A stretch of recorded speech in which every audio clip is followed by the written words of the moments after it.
Hello, everybody.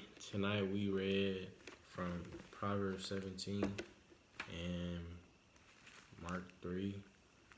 And you could go ahead with what you like. I don't have mine put up yet. In Proverbs 17, since today is that date, what stuck out at me is something that we always talk about, a joyful heart.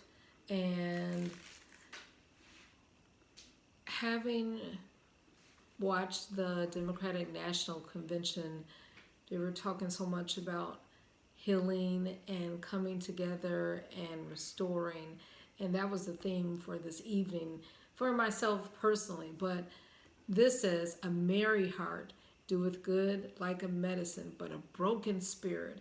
They're talking about so much disunity and fracturing that is happening across the land. It's like the dryness of bones, and you can't do much with that.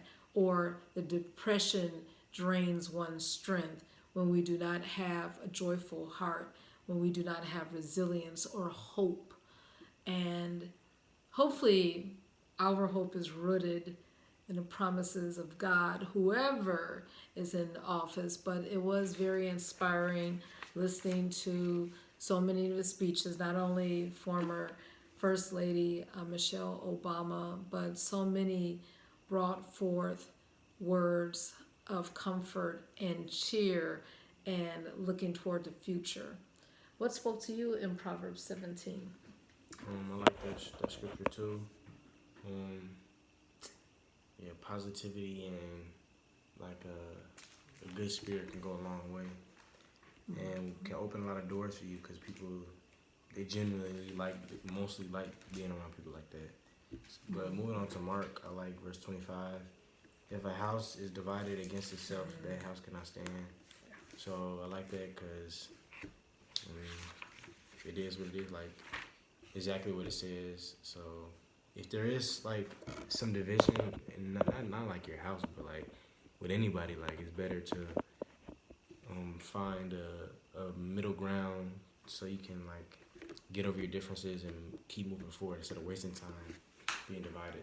Yeah, and that is such a skill for such a time as this, resolving conflict, getting to the root and the source. Because if it festers for so many years, then disease mentally and physically and emotionally sets in, and even it can be spiritually.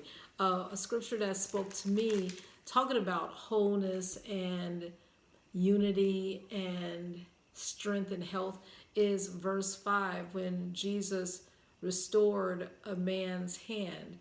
And it said in the verse that Jesus said, stretch forth thine hand. And he stretched it out, and his hand was restored whole. The Lord wants all of his children, all of his people, his body to be restored whole as far as our emotions, our thoughts, our heart, our mind, this country, families, relationships, business, what have you, neighborhoods. He wants us to be able to come together and do something beautiful. He is the one who is a master of restoration and reforming so that we can move forward together. And that has something to do with the book that we're going over, my health group. So hey, it's not too late to join our group, but we want to progress so that we can proceed and do some great things that God has in store for all of us. All right. True. Good night.